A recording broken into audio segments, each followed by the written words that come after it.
Welcome back, WNST, Towson, Baltimore, and Baltimore Positive. And, I have a lot of people in the professional space, and this guy here was a one-time elected official who knows about having a sport coat and a nice shirt on. And, for years, I sort of, in the aftermath of my wife's illness, I'm like, these people don't care what I look like. And then I started looking at myself on video, and I'm like, I care what I look like. I started to look like a monster about 3 weeks ago.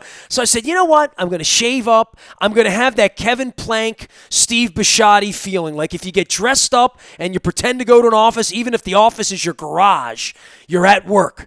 Todd Schuler is here. He worked on a campaign with one-time House of Delegate. Now with my friend, Mark Miller, my lifer friend, who we're probably going to embarrass before the 20-minute segment is over with, at Blondell Miller and Schuler in Essex. I honked the horn at you guys on Saturday because I've been avoiding Essex and Dundalk and Rosedale and everywhere and my office since the beginning of COVID.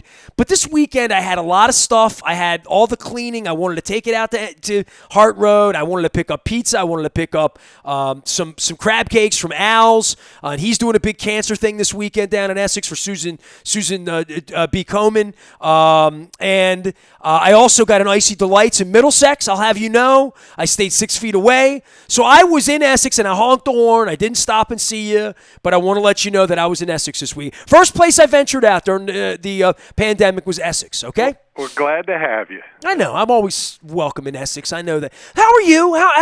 What's going on with law firms and the law and courts? And I did fill out my my 7th district ballot on in the mail, which is I know you were an elected official. I know you have an opinion on how the mail thing will go, but I hope we have a U.S. Postal Service in November. But I did mail in a ballot for the very first time in my life, and I don't know. It felt kind of weird, but good. Yeah, I don't, does that make sense? The last time I did it, and I just did it in the 7th as well, but I think the last time I did it, I was in college in Mobile, Alabama, and I voted for Bill Clinton. So that was the last time I sent a mail in prior to this, but I've seen it. I've been on the inside. I was over there challenging mail ballots. My good buddy Johnny O, when he won the county executive, it was a 9-vote race. And being a lawyer and being a friend, I was one of the people that was over there watching them unpack the mail-in ballots and check them for accuracy and check them for mistakes. Dude, you know what? I was going to say to you, when I mailed that thing out, I dropped it in with my gloves on, in my little mailer in my building, and I thought, how do I know they counted my vote? Is there a place online I can look and see that my box is shaded in instead of empty, or or gray because they received it in black that once I let it go, other than my candidate winning, and I think he will, my neighbor, I don't know that it got counted. You know what I mean? And for that, I don't want to take on any perspective or point of view that mirrors the Orange Menace, but I would agree that, I am a little worried that I mail and is it on the up and up, but then I see what, the gerrymandered district I just voted in and I'm wondering, well, the whole thing's kind of not on the up and up. I mean, I hate to say that, but I feel that way, and that's probably why I'm so mouthy about this, Todd. Well, I mean, I've had to do it for myself. I had to do it for Johnny when I won. What does that mean? You had to do it for you? You go there literally. If I'm a candidate, I sit at the Board of Elections and wait for the mail to come in.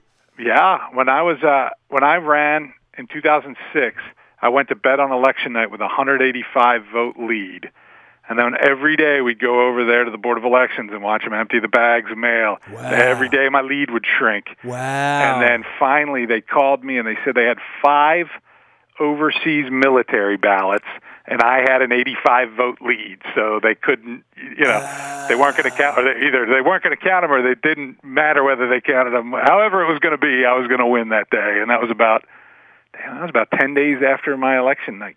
Well, and I guess in the modern era, we're all wondering.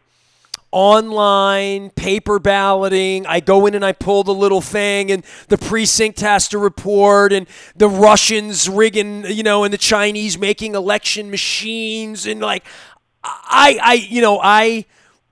Of all the things I wonder about, and you know this to be true, the number one thing I worry about is our water, right? Anybody, and I always tell Doug Workman at Liberty Pure, like, the water we're drinking, Flint, Michigan, you know, lead paint, you know, sewage in Baltimore going into the heart. I worry so much about our water because nothing would screw us up quite like that. But then the next thing is, are these elections on the up and up? I mean, what kind of society? Are the courts on the up and up? Are the lawyers on the up? I mean, are we on the up and up? And I would say that the election thing this year, Todd, it's going to get tested, right? In theory, for conspiracy people, whatever it is, citizens like me are going to want to know, now, how does this work? The one thing that is unique and could probably be visited is the fact that our election system is a series of systems, right? We don't have a national election system. Checks and balances. You know, the Baltimore County Board of Election may be run completely different from the Cuyahoga County Board of Elections in, you know, Cleveland or you know. But if the Cuyahoga is rigged, that's how Trump wins, and you know what I mean? Or that's how a governor, that's how Schuler loses, quite frankly, right? Literally. My experience is, and you know, it's with Baltimore County, but very professional and very dedicated people. I mean, the guy who was sort of the Republican election checker lived in Overly, and I know voted against me, and I know campaigned against me, and worked very hard to get other candidates than me elected, and I know him to be 100% solid and 100% on the up and up and 100% dedicated to making sure that, you know, the correct vote that came in is counted despite his political leanings. So I believe that there are those people throughout our country, and frankly, the confidence in the system, you know, the confidence leads to, it begets quality people like that because, you know, it's the fundamental portion of our democracy, right? You know, I watched McMillions last month, and I can't believe anything.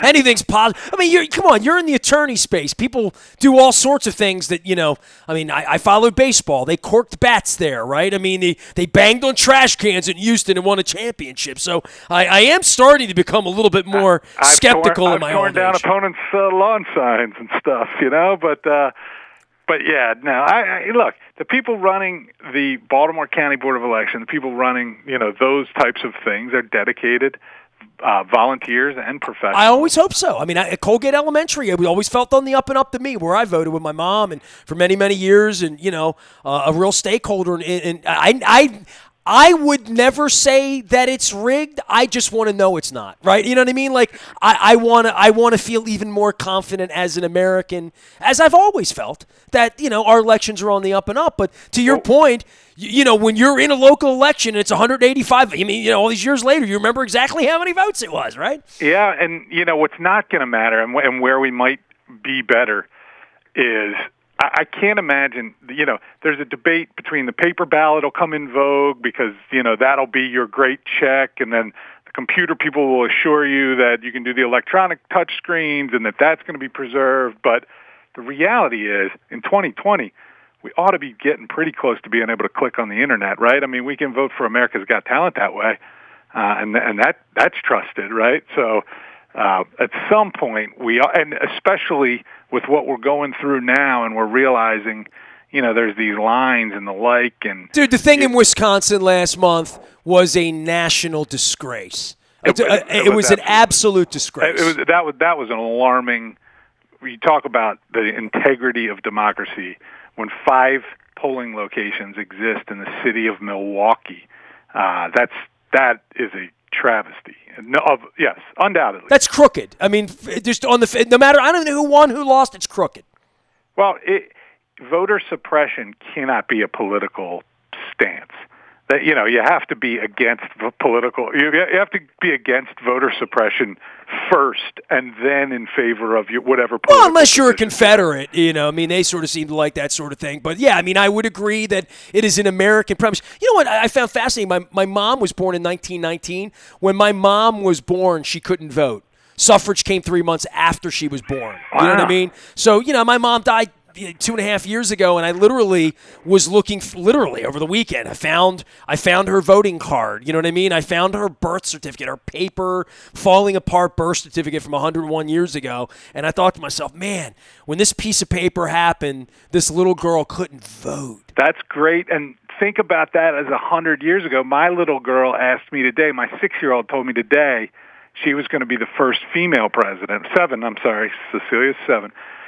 She told me she was going to be the first female president. I told her, I don't know if you're Somebody's going to beat you there, sweetie. Yeah. 30 years, I think we might have a big run on female presidents if I'm a betting man. But especially since they make up about 52, 53%. Yeah, I would agree. Yes. I said you might be president, and I think you can be, sweetie. But the first one, that might be sooner than you think. You might not be out of grade school before we. So hold on, she's 7. Are you homeschooling now? I mean, obviously, sort of everybody's sort of pitching in, right? Yeah, we've got a kind of a robust. Our school is we're on the laptop and we're on her iPad, and then we still have the written stuff that they sent home. It's a pretty rigorous thing. We get an email in the morning and get the two of them set up. Her and my son, and they're getting pretty good at running with it, but they need help. They need help turning in assignments. They turn it all in online. They take pictures of their notebook pages, and then they can upload that to a site. I would not recognize it. I'd be a terrible grandparent, wouldn't I? I mean, like,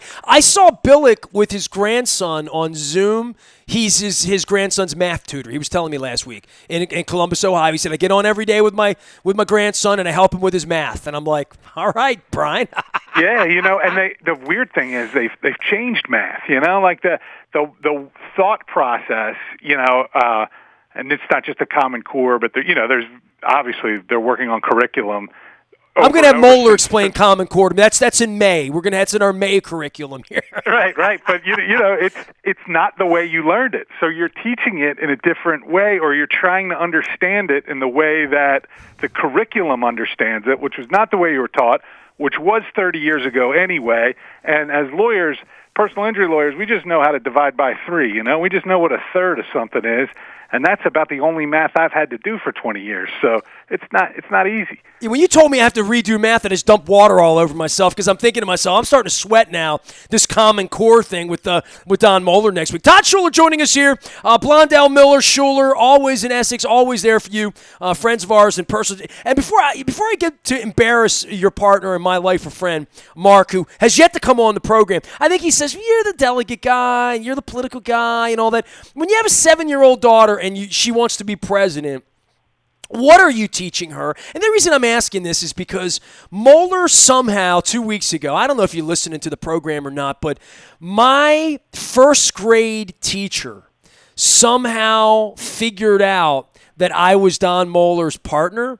And Don has known her for 40 some odd years. She taught me first grade in 1973-74 and became one of Don's wife's best friends in like 1978, and they've been friends for 42 years, and it came up 2 weeks ago during the pandemic that somehow she taught me in first grade.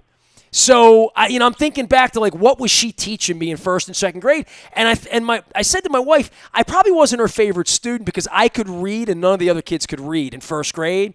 And I remembered, like, knowing all of the capitals of the states. Like, my dad was very political. It's come back to me. I told you about Venetoulis, and I told Don Hutchinson that my dad campaigned against them back in the 70s, and I stood at Colgate Elementary with little pamphlets for John Coulihan, the Lion of Halethorpe.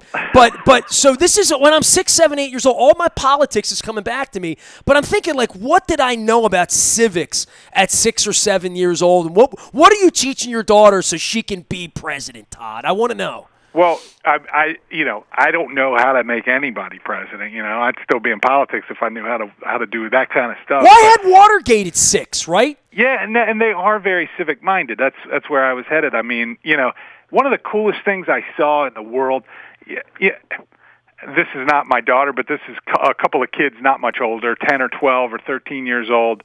I saw them at the beach last year picking up trash, and it just seemed like such a cool thing for kids. You're kind of too young to be in the bar scene and stuff. You're too old to be playing in the sand with your parents. You're just in that tough tweener stage of, like, being a kid, And these two girls had taken their time. They got a couple trash bags, and they're walking up and down the dunes picking up trash. And I thought, man, that's something to teach your kids, right? So we did have a little mini stream cleanup in the neighborhood the other day because it was Earth Day, and we figured we'd get out there for that. But beautiful. What a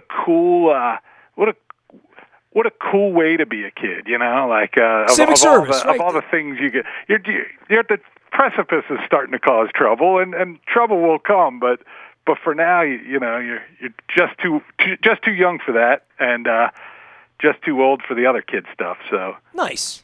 Well, she's going to rule the world. There's no doubt. Todd Schuler here from Blondell, Miller, and Schuler. All right, so do you want to get to the part with is Mark ever going to come on? Because, I mean, I want you to promote your law firm. I want you to tell everybody's driven past your place right on Eastern Avenue a million times. I've driven by a million times. So I'll let you give the elevator speech. The last time, you know, we were on together, you know, and you've been begging me, when are we going to get Mark on? He's the guy I know. He's the guy I grew up with.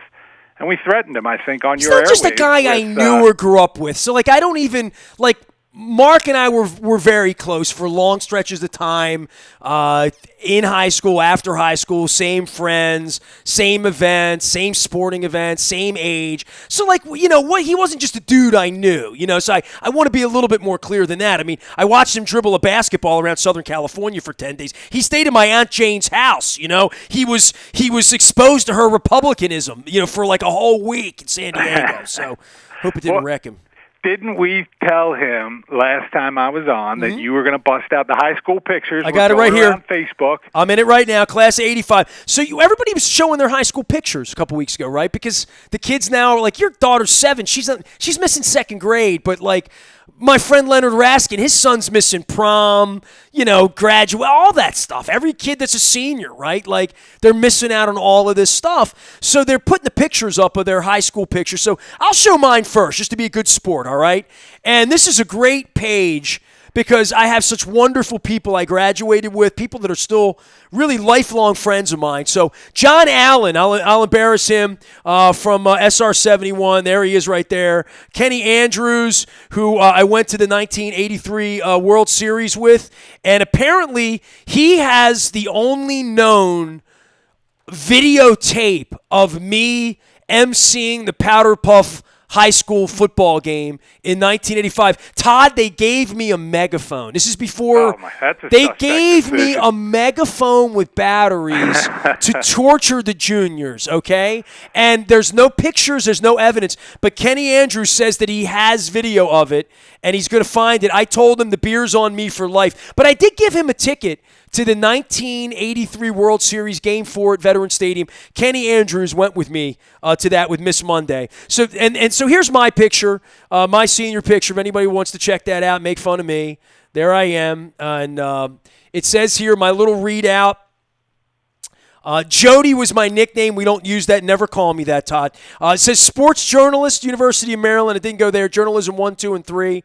I was a part of the morning announcements team. And this is interesting for political purposes. I was a student council representative in 10th and 11th grade, and I was a student council sergeant at arms in 11th grade. That's true. So I was. In your blood. I had leadership, and I showed that to Don Moeller that I was a leader. So this is my senior year. I ripped that page out, but I do have Mark Miller here.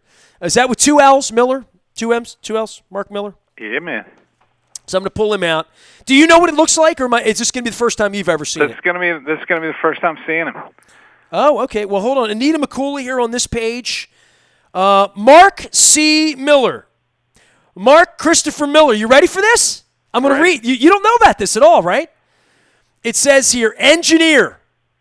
University. He became a lawyer, didn't he? Yeah. He sure did. Yeah. University of Maryland, JV basketball 10, varsity basketball 11 and 12.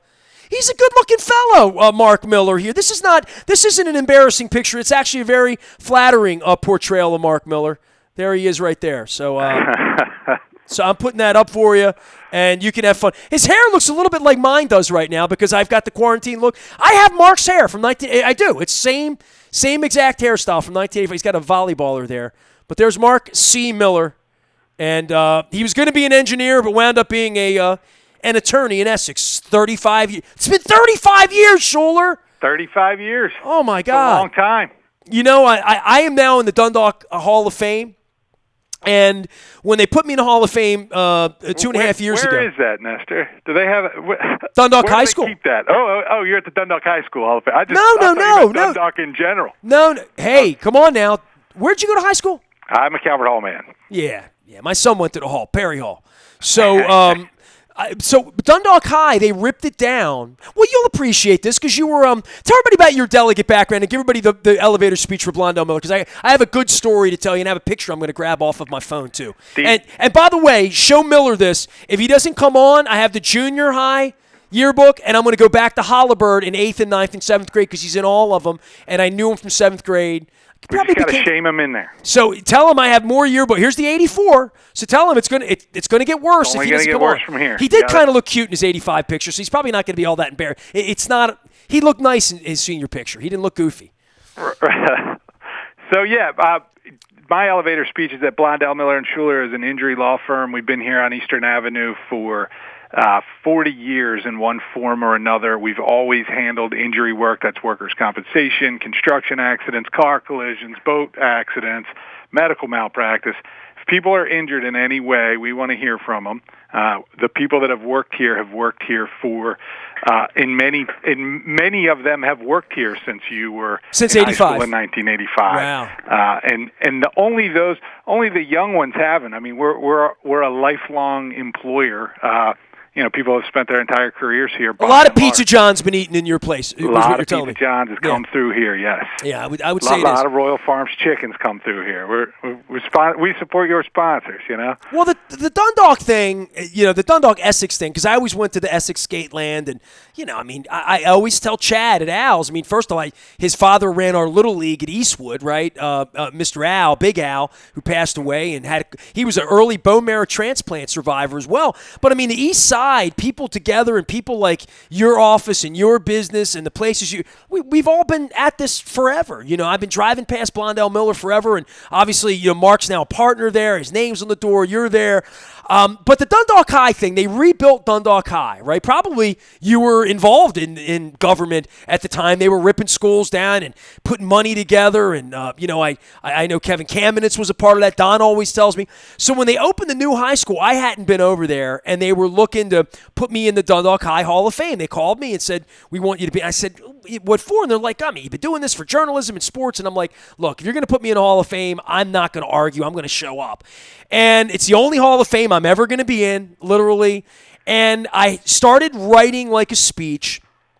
And then in the end, I don't know. I just felt like I didn't want to have one of those kind of speeches. I just wanted to get up, speak from my heart. I got very emotional. I got very emotional. And I gave a speech, and I meant to sing the alma mater, and I didn't do it. I'm the only guy on earth that knows the Dundalk High alma mater. And I know this because we were in the state championship. I tried to get everybody to come together under the Johnny Unitas statue and sing it, and nobody showed up but me. So, let each fellow join our chorus, echo far and near. So I know that. So nobody knows it. So I'm like, you asked me, is there a Dundalk High Hall of Fame? Todd, I'm telling you, when I went back, what's the old Steely Dan song? You can never go back to my old school, right?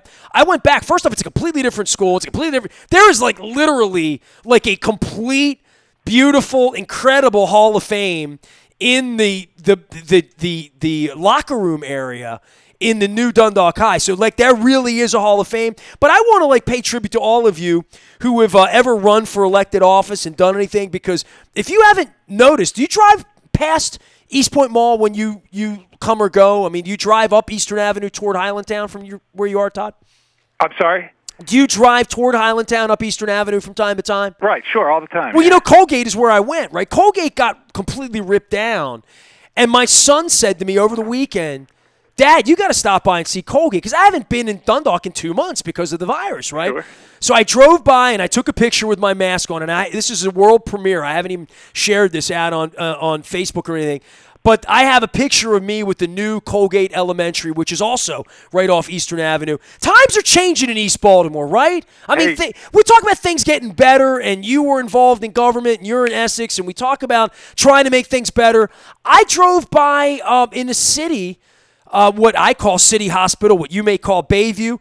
There's a whole mall that opened up across the street on me. That I didn't even know was there. I stood. I mean, you talk about from the city first of all, but I stood on the pier on Fells Point, and you look up the road, straight up Broadway. You're looking clear through to Hopkins. I mean, it's just it's from Fells Point to Hopkins, and then as you come out into the county, like you say, we've certainly staked our claim here. We're going to make our business right here on Eastern Avenue, and we bought our building last year where we had renovations lined up that are somewhat on hold, just so we can make sure we keep payroll up for these next few months during this coronavirus. But we're gonna be here. We're gonna be right here in Essex, and we couldn't be more proud of it. There are great businesses around us and great people around us, and Dundalk, Essex, like you say, all the way up through the east side. I mean, that's who we are. Well, I mean, we talk about Baltimore positive stuff and improving the place.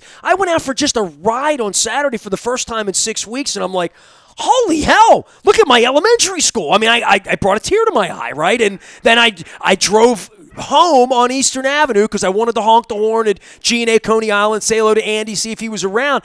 And I'm at the red light in front of the hospital, and I'm like, what the hell happened here? Look at this. We have a Dundalk born and lives in St. Helena County executive. I mean, how remarkable is that, right? Like, with due respect to Towson and the 83 corridor, the east side's in power, right? Do you want me to sing the second verse or no? Yeah, I want to hear the second verse. To our own dear Dundalk High School, we do dedicate all our hearts and hands and voices till we separate. You got that? Is that good? Yeah. Next time I'm on, I'll give you the Calvert Hall alma mater. I got to brush it up a little bit. All right, I'm gonna drink some water here and get. Hey, I used to get the old Oklahoma guys on to sing Boomer Sooner. So if I can make Kelly Gregg sing Boomer Sooner, I can sing the Dundalk High alma mater. Todd Schuler's with our dear friends at Blondell, Miller & Schuler in Essex. You can find them out on the web, damngoodlawyer.com. I read the ad the right way, and you can also stop by, honk the horn, stay 6 feet away. If you need good lawyers, folks you can trust. If you get in an auto accident, Lord knows you need good people you can trust, especially driving around right now. You're out there. Give everybody the elevator speech. Tell them how your daughter's going to be the President of the United States. Cecilia Schuler, I got to figure 2045. Wow. If you live in a swing district, make sure you How old am I vote going to be? for 60, 75. I'll be 75. You'll be all right. God. You'd be like our Joe Biden. We might. Well, she's got to be 35 to run, right? So add 28 years right off the bat. 28, she can't run till 48. Yeah, 48. Think we'll see 48. I'll be 70. No, I'll be 80. 80? Yeah. God. We'll be all right. I hope I still have hair that looks as good as Mark Miller's did in high school. That's all I can say, No doubt. You got to live to see it. Little did I know I would have Mark Miller's 1985 hairstyle right now, but I do, Schuler. You can look it up on the internet. Hey, it's always good to catch up with you, man, and keep the faith. Stay in this together. Wash your hands. You're still enjoying your family, right? I mean, I know a month ago you say, hey, good family time. I'm enjoying this. We're having a ball. We're having a ball. All right. I see you're making pancakes. I want blueberry, all right? You got it. Todd Schuler, Blondell, Miller, Schuler, our friends, former delegate. You can find them down in Essex, where you can find all of our sponsors. I stopped by Royal Farms, gassed up, got some wings over the weekend. I got 2 pizzas from Pizza John's. I got a cheese and a pepperoni. I'm going to doctor that up. I got some Roma sausage over the weekend, too. I'm going to slice that up. I got red pepper, green pepper on my half. My wife doesn't like peppers. Let her put artichokes on hers, whatever she wants. I'm having pepperoni pizza from Pizza John's. That's the way I'm going to live. Planet Fitness, our friends, 7 o'clock every night working out. Teddy Savage is going to be here from PF talking all those things and Brick Bodies as well. And I've got my magma lamp here, and I haven't thanked Court from Sporticulture. These beautiful flowers that he sent that my cat likes to eat. They're purple. They're beautiful. They smell beautiful. Sporticulture.com and our friends at Walnut Springs Nursery. I think I've promoted everything. I haven't promoted Liberty Pure. Water. Doug Workman. Check him out. I got to get him out for my well on Hart Road. Nasty at WNST.net finds me. We are WNST.net, AM 1570. We used to do Baltimore sports. Doing some this week. The Ravens made some draft picks we're excited about. We're keeping calm. We're staying local, including Essex. And we're always Baltimore positive.